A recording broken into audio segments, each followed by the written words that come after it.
Hello दोस्तों, बहुत बहुत स्वागत अभिनंदन एक बार फिर से आरडीएक्स जीएस गुरु में। दोस्तों, हम आधुनिक भारत का इतिहास पढ़ रहे हैं।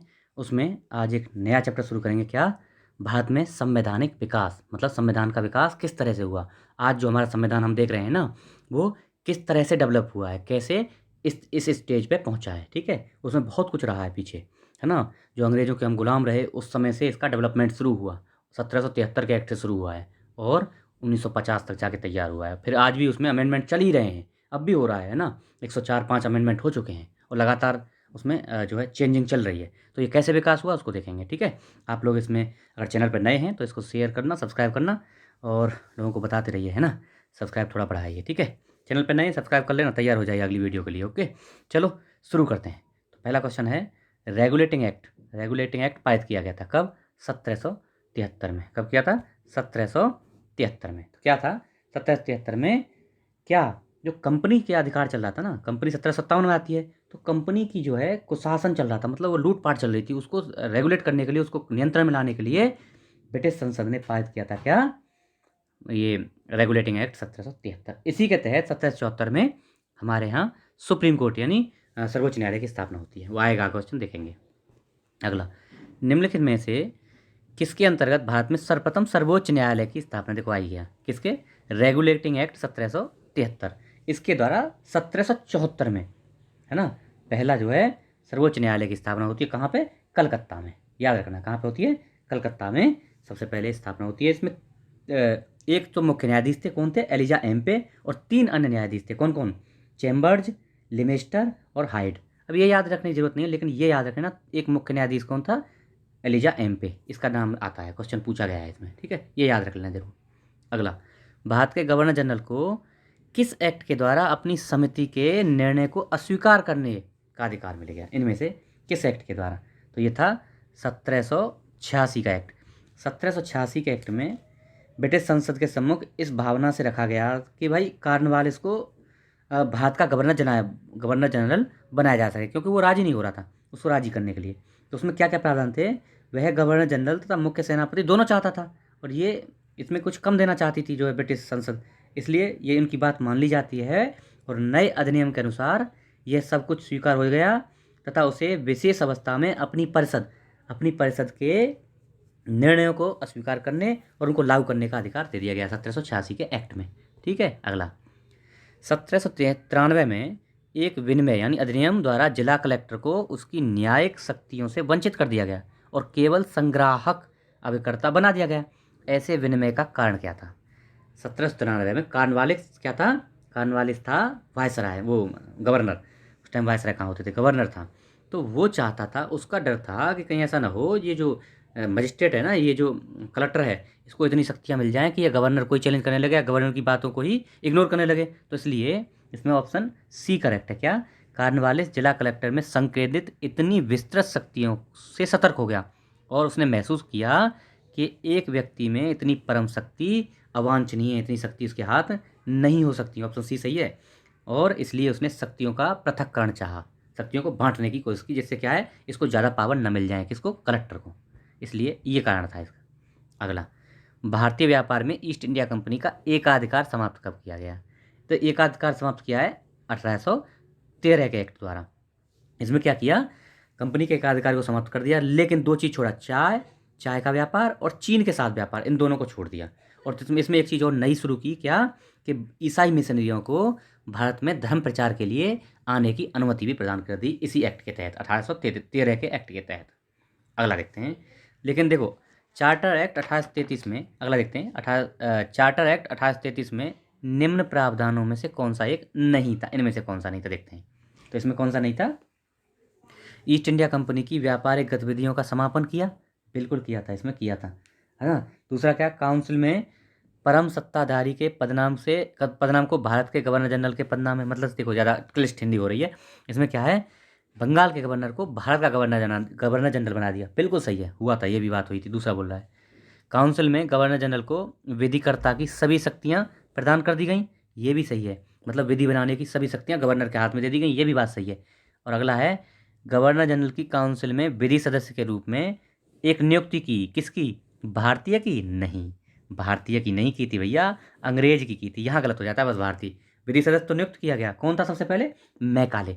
1833 के एक्ट में मैकाले को सबसे पहले क्या किया? विधि सदस्य के रूप में नियुक्त किया गया था। भारतीय नहीं था, अंग्रेज था, इसलिए गलत है ये क्वेश्चन, ये वाला डी वाला ऑप्शन। अगला देखते हैं, लोक सेवाओं की परीक्षा इंग्लैंड तथा भारत में एक साथ कराने की संस्तुति निम्नलिखित में से किसके द्वारा दी गई? तो ये था मॉन्टेगू चेम्सफोर्ड सुधार 1919। उसमें क्या किया? मॉन्टेगू चेम्सफोर्ड ने 1918 में अपनी एक रिपोर्ट प्रस्तुत की, जिसमें क्या किया उसने उसने प्रशासन में भारतीयों की भागीदारी बढ़ाने के लिए बात कही, और उसने कहा कि सिविल सेवा की परीक्षा जो है वो इंग्लैंड और भारत में एक साथ आयोजित होनी चाहिए, और भारतीयों को इसमें सिविल सेवा में 1/3 पद जो है, जो भारत में काम करेंगे ना, भारतीय सिविल सर्विस जो भारत में काम करेंगे उनको 1/3 जो है उनको आरक्षण देना चाहिए। लेकिन ये बात शुरू होती है, लेकिन आरक्षण नहीं दिया जाता। 1922 में इसी के तहत 1922 में सिविल सेवा परीक्षा इंग्लैंड और भारत दोनों जगह शुरू हो जाती है 1922 में।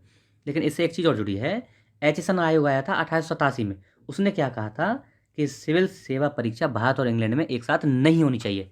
1887 के एचिसन आयोग ने कहा था, और इसने जो मॉन्टेगू चेम्सफोर्ड सुधार ने बोला था कि एक साथ होनी चाहिए और भारतीयों को आरक्षण देना चाहिए। तो कौन सा ऑप्शन कौन सा है? सी करेक्ट है इसके हिसाब से। अगला, नागरिक सेवाओं के लिए प्रतियोगी परीक्षा प्रणाली को सिद्धांततः स्वीकार किया। सिद्धांत किसमें? 1853 में। ये अलग चीज़ है, इसमें क्या है? 1853 के एक्ट में सिद्धांत स्वीकार किया। क्या था इसमें? नियंत्रण बोर्ड और उसके अन्य पदाधिकारियों के वेतन सरकार निश्चित करेगी, इस बात पर सहमति हुई। और डायरेक्टरों की संख्या, इसी एक्ट के तहत डायरेक्टरों की संख्या 24 से घटाकर 18 कर दी गई, जिसमें 6 जो है 6 सदस्य क्राउन द्वारा मनोनीत किए जाने थे। और इसमें जो है सिविल सर्विस की परीक्षा भारत में आयोजित करने के लिए संस्तुति दी गई इसमें 1853 में। ठीक। अगला, निम्नलिखित में से किस कानून ने पहली बार भारत में एक क्रियाशील विधान परिषद का सृजन किया? किसने किया? तो वही चार्टर एक्ट 1853।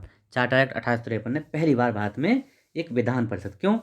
देखो, चार्टर एक्ट 1853 द्वारा कार्यपालिका और विधायी शक्तियों को पृथक करने का एक कदम उठाया गया। पृथक करना है दोनों को, कार्यपालिका और विधायी शक्तियाँ अलग अलग, मतलब कार्यपालिका अलग काम करेगी, विधायी अलग काम करेगी विधि के लिए।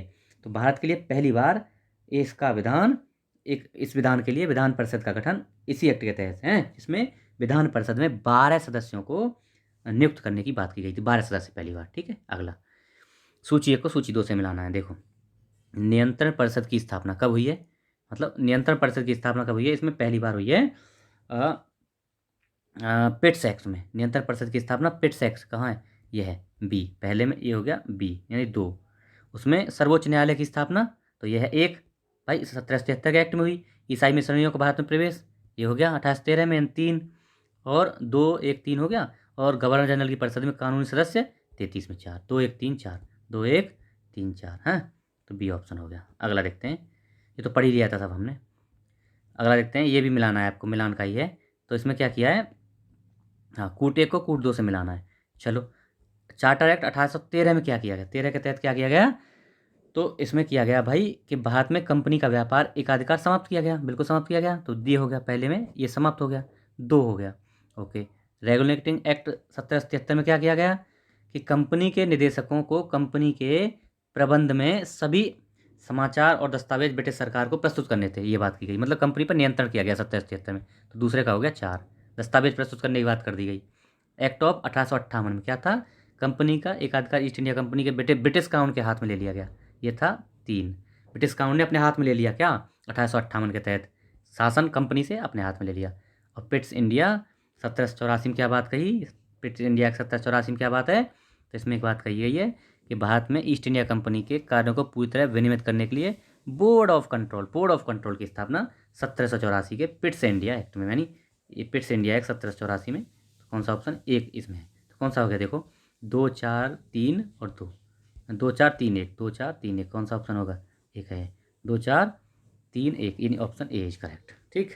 अगला, ब्रिटिश ईस्ट इंडिया कंपनी ने चाय के व्यापारिक एकाधिकार को खो दिया। कब? ये चाय पे बचा हुआ था, 1813 में बच गया था, तो चाय और चीन को भी 1833 के एक्ट में समाप्त कर दिया गया है। बस इसमें इतना सा है। ठीक है। अगला, निम्नलिखित में से किस एक्ट के द्वारा भारत के गवर्नर जनरल को अध्यादेश जारी करने की शक्ति, भैया अध्यादेश जारी करने की शक्ति कहाँ मिली? तो इसे मिलती है इंडियन काउंसिल एक्ट 1861 में। इसमें क्या प्रावधान किया, गवर्नर जनरल अध्यादेश जारी कर सकता है और ये अध्यादेश केवल 6 माह तक, जो आज भी होता है ना 6 महीने तक लागू रहता है अध्यादेश, तो वही बात इसमें भी थी 1861 के अधिनियम में 6 महीने तक लागू कर सकता था। अगला, ब्रिटिश इंडिया के निम्नलिखित में से किस एक अधिनियम ने सामूहिक कार्य प्रचालन के स्थान पर विभाग या विभागीय पद्धति द्वारा वायसराय की कार्यकारी परिषद पर उसके प्राधिकार को और बल प्रदान किया? तो कौन सा था, ये भी था ए, इंडियन काउंसिल एक्ट 1861 में। हुआ क्या था, देखो जो ज़्यादा क्लिष्ट हिंदी हो रही है मैं बताता हूँ। 1861 के भारतीय परिषद अधिनियम द्वारा वायसराय की परिषद को कानून बनाने की शक्ति प्रदान कर दी गई। इसके तहत लॉर्ड कैनिंग ने विभागीय प्रणाली की शुरुआत की और कैनिंग ने भिन्न भिन्न सदस्यों को अलग अलग विभाग सौंपे। इस प्रकार मंत्रिमंडल व्यवस्था की पहली बार नींव डली कब, 1861 में कैनिंग द्वारा। ठीक, अगला देखते हैं, निम्नलिखित में से किस अधिनियम के अंतर्गत भारतीय विधान परिषद को बजट पर बहस करने की शक्ति? तो कौन सी थी, ऑप्शन बी 1892 का अधिनियम। इसमें क्या था, इसमें 2 प्रावधान किए गए। क्या, पहला तो ये कि बजट पर उन्हें विचार प्रकट करने, ओनली विचार, कोई भी प्रस्ताव नहीं दे सकते थे और ना ही मतदान कर सकते थे, है ना, भारतीय जो थे। दूसरी बात क्या हुई, सार्वजनिक हित में 6 दिन की पूर्व सूचना देकर प्रश्न पूछने का अधिकार। देखो प्रश्न पूछने का अधिकार भी आया इसमें और बजट पर बहस करने का अधिकार, लेकिन इसमें ना तो कोई प्रस्ताव दे सकते थे ना ही इसमें मतदान कर सकते थे, ये बात थी। ठीक, याद रखना। अगला, निम्नलिखित में से किस अधिनियम के द्वारा अंग्रेजों ने भारत में सर्वप्रथम परोक्ष निर्वाचन प्रणाली की स्थापना की? तो किसमें की, इसी में 1892 में बजट पर बहस, प्रश्न पूछना और परोक्ष निर्वाचन प्रणाली भी इसी अधिनियम के तहत शुरुआत की गई थी। ठीक है, इनडायरेक्ट इलेक्शन। अगला, भारत में मीडिया को नियंत्रित करने के लिए एक्ट कब कब पारित हुए इनमें से? तो देखो 1835, 1867, 1878, 1908, ये चारों ही सही हैं। इन्हीं में मीडिया को कंट्रोल करने के लिए एक्ट पारित कब हुए हैं, कौन कौन से हुए? 1835 में प्रेस एक्ट आया था पहली बार। उसके बाद 1867 में प्रेस और पुस्तकों को पंजीकरण अधिनियम आया। 1867 में प्रेस और पुस्तकों का पंजीकरण अधिनियम आया। उसके बाद 1878 में आपने सुना होगा वर्नाकुलर प्रेस एक्ट किसने पारित किया, लिटन के समय पारित किया। इसमें क्या है, ऐसे सभी पत्रिकाओं पर रोक लगा दी जो सरकार की आलोचना करते थे। और अगला 1908 में मिंटो द्वारा प्रेस पर नियंत्रण के लिए एक एक्ट लाया गया 1908 में, जिसमें क्या है, जिसके तहत ऐसे किसी भी प्रकाशन को जब्त करने का अधिकार होगा जिसमें सरकार के खिलाफ कुछ भावना भड़काने की बात थी। तो ये चारों ही सही है, ए ऑप्शन सही है। अगला, बॉम्बे, मद्रास और कलकत्ता में उच्च न्यायालयों की स्थापना कब हुई? कब हुई पूछिए, देखो इसमें थोड़ा सा मामला गड़बड़ कर रखा है। कब हुई? हुई थी 1862 में, लेकिन अधिनियम था 1861 का। देखो बॉम्बे, मद्रास, कलकत्ता उच्च न्यायालयों की स्थापना कौन सा अधिनियम था, कौन सा, भारत शासन अधिनियम 1861 के तहत 1862 में होती है। अधिनियम था 1861 का, होती है 1862 में। तो ठीक है, ये हमारा लेक्चर था। आशा है आपको पसंद आएगा। इसमें 2 पार्ट करेंगे हम, क्योंकि बहुत इंपॉर्टेंट है। एक पार्ट और करेंगे तो इसमें कल इसको ख़त्म कर देंगे और फिर धीरे धीरे अब अंत की ओर हम चल रहे हैं। इसका ख़त्म होने वाला है मॉडर्न हिस्ट्री, फिर और कोई तगड़ा सा सब्जेक्ट जिसका जो वेटेज ज़्यादा होगा सभी परीक्षाओं में, उसको पहले लेंगे। ठीक है, चलो आप लोग इसको शेयर करिए, लोगों को बताइए और थोड़ा सब्सक्राइबर भी बढ़वाइए। लाइक वाइक कर दिया, देखते हैं तो लाइक भी कर दिया करिए। ओके, थोड़ा सा अगर नए हैं इस पर शेयर वेयर करना इसको और सब्सक्राइब कर लेना आप भी। ठीक है, okay, thank you so much.